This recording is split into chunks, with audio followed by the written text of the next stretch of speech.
ಮಾಡ್ತಿದ್ದಾರೆ, ಸೊ ನೋಡ್ಕೊಂಡ್ ಮಾಡ್ಬೇಕಲ್ವಾ. ಧ್ಯಾನ ಮಾಡ್ತಿದ್ರು ಬರುತ್ತೆ ಒಮ್ಮೊಮ್ಮೆ.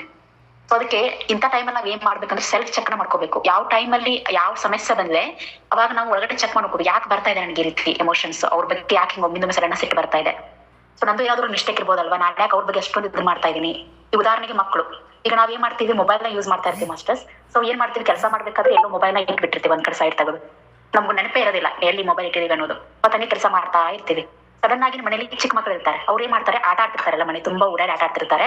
ಸೊ ಅವ್ರು ಗೊತ್ತಿರಲ್ಲ, ಅವ್ರು ಏನ್ ಮಾಡ್ತಾರೆ, ಎಲ್ಲೋ ಮೊಬೈಲ್ ಒಂದ್ ಕಡೆ ಇರುತ್ತೆ, ಅದನ್ನ ಆಟ ಆಡ್ಬೇಕಾದ್ರೆ ಚೆಲ್ ಬಿಡ್ತಾರೆ ಕೆಳಗಡೆ. ನಾವ್ ಏನ್ ಮಾಡ್ತೀವಿ, ಸಡನ್ ಆಗಿ ಸೌಂಡ್ ಕೇಳಿಸುತ್ತೆ, ಏಕ್ದಮ್ ರೈಸ್ ಆಗ್ಬಿಡುತ್ತೆ ನಮ್ಗೆ, ಮೊಬೈಲ್ ಏನ್ ಚೆಲ್ಲಿದೆ, ನೀನು ನೋಡ್ಕೊಂಡು ಹೋಗಕ್ಕಾಗಲ್ವಾ, ಹಿಂಗೆಲ್ಲ ನಾಕ್ ಸ್ಟಾರ್ಟ್ ಮಾಡ್ಬಿಡ್ತೀವಿ ಅವ್ರ ಮೇಲೆ. ಅಂದ್ರೆ ಚೆಕ್ ಮಾಡ್ಕೊಳ್ಳಿ, ಸೆಲ್ಫ್ ಚೆಕ್ ಮಾಡ್ಕೋಬೇಕು. ಆ ಟೈಮಲ್ಲಿ ಸಿಟ್ಟು ಬಂತ ಸ್ವಲ್ಪ ಕಣ್ಮುಚ್ಕೊಂಡು ಚೆಕ್ ಮಾಡ್ಕೋಬೇಕು, ಓಕೆ ಸಿಟ್ಟು ಬರ್ತಾ ಇದೆ, ಓಕೆ ಓಕೆ. ಆಮೇಲೆ ನಮ್ಮನ್ನ ನಾವು ಕ್ವಶನ್ ಮಾಡ್ಕೋಬೇಕು, ಓಕೆ ನಾನು ಯಾಕೆ ಅಲ್ಲಿ ಮೊಬೈಲ್ ಇಟ್ಟೆ, ಅಲ್ಯಾಕೆ ನಾ ಇಡ್ಬೇಕಾಗಿತ್ತು ಅದನ್ನ. ಮಕ್ಳು ಮನೇಲಿ ಇದಾರೆ ನಂಗೆ ಗೊತ್ತು, ಮಕ್ಳು ಆಟ ಆಡ್ತಾರೆ, ಅವ್ರಿಗೇನು ಗೊತ್ತಾಗಲ್ಲ, ಅದು ನಂಗೆ ಗೊತ್ತು. ನಾ ಅದನ್ನ ಬೇರೆ ಕಡೆ ಇಡ್ಬೋದಾಗಿತ್ತು ಮೊಬೈಲ್ನ, ನಾನು ಯಾಕೆ ಹೋಗಿ ಅಲ್ಲೇ ಇಟ್ಟೆ ಅದನ್ನ ಅಂತ. ನನಗೆ ಜವಾಬ್ದಾರಿ ಸ್ವಲ್ಪ ಅವೇರ್ನೆಸ್ ಕಡಿಮೆ ಇದೆ ನನಗೆ, ಹಂಗಾಗ್ಬಿಟ್ಟು ನಾನು ಮೊಬೈಲ್ನ ಏನ್ ಮಾಡಿದೆ, ಅಲ್ಲಿ ಇಟ್ಟು ಬಂದೆ. ಸೊ ಮಕ್ಳು ಪಾಪ ಗೊತ್ತಾಗಿಲ್ಲ, ಚೆಲ್ಲಿದ್ದಾರೆ, ಅವ್ರದ್ದು ತಪ್ಪಿಲ್ಲ ಇದರಲ್ಲಿ. ಅವಾಗ ನಾವ್ ಏನ್ ಮಾಡ್ತೀವಿ, ಅವ್ರ ಜೊತೆ ಸೆಲ್ಫ್ ಚೆಕ್ ಮಾಡ್ಕೊಂಡ ತಕ್ಷಣ ನಿಧಾನವಾಗಿ ಹ್ಯಾಂಡಲ್ ಮಾಡ್ತೀವಿ. ಓಕೆ ಪುಟ್ಟ, ಸೊ ಆಟ ಆಡ್ಬೇಕಾ ನೋಡ್ಕೊಂಡು ಆಟ ಆಡು, ಸೊ ಒಂದ್ಸಲ ಗೊತ್ತಾಗಿಲ್ಲ, ಇಟ್ಸ್ ಓಕೆ, ನಾನು ಕೂಡ ತೆಗೆದಿಡ್ಬೇಕಾಗಿತ್ತು, ತೆಗೆದಿಟ್ಟಿಲ್ಲ ಮೊಬೈಲ್ನ, ನಡೆಯುತ್ತೆ ಅಂತ. ಈ ರೀತಿ ನಾವು ತಾಳ್ಮೆಯಿಂದ ಮಾತಾಡ್ತೇವೆ. ತಾಳ್ಮೆಯಿಂದ ಮಾತಾಡಿದಾಗ ಒಳಗಡೆ ನಮ್ಗೆ ಏರುಪೇರು ಆಗಲ್ಲ, ಉಸಿರಾಟ ಏರುಪೇರು ಆಗಲ್ಲ, BP ಹೆಚ್ಚು ಕಡಿಮೆ ಆಗಲ್ಲ, ಯಾವುದೇ ಕಾಯಿಲೆಗಳು ಬರಲ್ಲ. ನಾವು ಸಡನ್ ಆಗಿ ಏನ್ ರೈಸ್ ಆಗ್ತೀವಲ್ಲ ಒಮ್ಮಿಂದೊಮ್ಮೆ, ಅಥವಾ ಸಡನ್ ರೈಸ್ ಆಗಕ್ಕೆ ಕಿರಿಕಿರಿ ಮಾಡ್ಕೋತೀವಿ ನಮ್ಮ ನಾವೇ, ಅಯ್ಯೋ ಹಿಂಗ್ ಯಾಕೆ ಮಾಡ್ತಿದ್ದಾರೆ, ಸಿಕ್ಕಾಪಟ್ಟೆ ಯೋಚನೆ ಮಾಡೋದು, ಅದು ನಮ್ಮ ಬಾಡಿಗೆ ಎಫೆಕ್ಟ್ ಆಗ್ತಾ ಹೋಗುತ್ತೆ. ತುಂಬಾ ಚಿಕ್ಕ ಚಿಕ್ಕದಿದೆ ಮ್ಯಾಟರ್ ಮಾಸ್ಟರ್ಸ್, ಕಾಯಿಲೆ ಬರಕ್ಕೆ ತುಂಬಾನೇ ಚಿಕ್ಕ ಚಿಕ್ಕದಿರುತ್ತೆ ವಿಷಯಗಳು, ಅದರಿಂದ ದೊಡ್ಡದಾಗ್ತಾ ಆಗ್ತಾ ಅಂತಾರಲ್ಲ, ಹನಿ ಹನಿ ಸೇರಿ ಹಳ್ಳ ಆಗತ್ತೆ. ಹಂಗೆ ಚಿಕ್ಕ ಚಿಕ್ಕ ಪ್ರಾಬ್ಲಮ್ ಸೇರ್ಕೊಂಡೇ ದೊಡ್ಡ ದೊಡ್ಡ ಕಾಯಿಲೆಗಳು ಬ್ಲಾಕೇಜ್ ಆಗಿ ಹಾರ್ಟ್, ಕಿಡ್ನಿ, BP, ಶುಗರ್ ಎಲ್ಲ ಬರಕ್ ಸ್ಟಾರ್ಟ್ ಆಗುತ್ತೆ. ಅದಕ್ಕೆ ನಾವೇನ್ ಮಾಡ್ಬೇಕು, ಚಿಕ್ಕ ಚಿಕ್ಕದನ್ನ ಫೈಂಡ್ ಔಟ್ ಮಾಡಿ ಅದನ್ನ ಬುಡ ಸಮೇತ ಕಿತ್ತಾಕ್ಬೇಕು, ಎಲ್ಲೆಲ್ಲಿ ನಾನು ಮಿಸ್ಟೇಕ್ ಮಾಡ್ತಾ ಇದ್ದೀನಿ.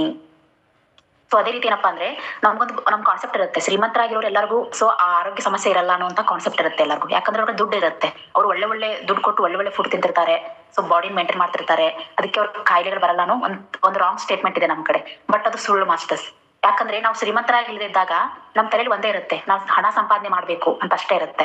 ಬಟ್ ಅವ್ರು ಶ್ರೀಮಂತರಾಗಿರ್ತಾರಲ್ಲ, ಅವ್ರು ಹಣ ಸಂಪಾದನೆ ಮಾಡೋದಲ್ದೇನೆ ಹಣನ ಕಾಯ್ಕೋಬೇಕಂತ ಟೆನ್ಷನ್ ಇರುತ್ತೆ ತಲೆಯಲ್ಲಿ ಅವ್ರಿಗೆ.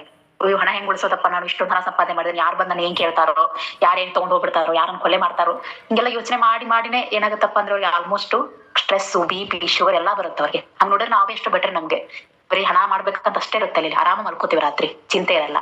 ಸೊ ಇದೊಂದು ಕಾನ್ಸೆಪ್ಟ್ ನಾವು ತೆಗೆದು ಹಾಕ್ಬೇಕು. ಶ್ರೀಮಂತರೆಲ್ಲ ಆರೋಗ್ಯವಾಗಿರ್ತಾರೆ ಅನ್ನೋದು ಸುಳ್ಳು, ಅವರು ದುಡ್ದೇನೆ ಅರ್ಧ ಆರೋಗ್ಯ ಹಾಳು ಮಾಡ್ಕೊಂಡಿರ್ತಾರೆ.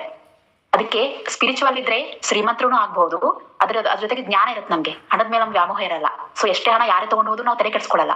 ಅಕಸ್ಮಾತ್ ನಾನು ತುಂಬಾ ಶ್ರೀಮಂತ ಇದೀನಿ, ನನ್ನ ಹತ್ರ ಇರುವಂತ ಹಣನ ಯಾರು ತಗೊಂಡೋದ್ರೆ, ಈಗ ನನಗೇನವ ನಾನು ಧ್ಯಾನ ಕೂತ್ಕೋತೇನೆ, ಯೋಚನೆ ಮಾಡ್ತೇನೆ, ಓಕೆ ನನಗೆ ಯಾಕೆ ಹಿಂಗಾಯ್ತು, ನನ್ನ ಹಣ ಯಾಕೆ ಹೋಯ್ತು ಗೊತ್ತಾಯ್, ಅವಾಗ ನಮ್ಗೆ ತಂತ್ರ ಐಡಿಯಾ ಬರುತ್ತೆ. ಓಕೆ ಹೋದ್ ಜನ್ಮದಲ್ಲಿ ನಾನು ಅವ್ರ ಹಣ ತಗೊಂಡಿದ್ದೆ, ಈ ಜನ್ಮದಲ್ಲಿ ಅವ್ರು ನನ್ನ ಹಣ ತಗೊಂಡಿದ್ದಾರೆ.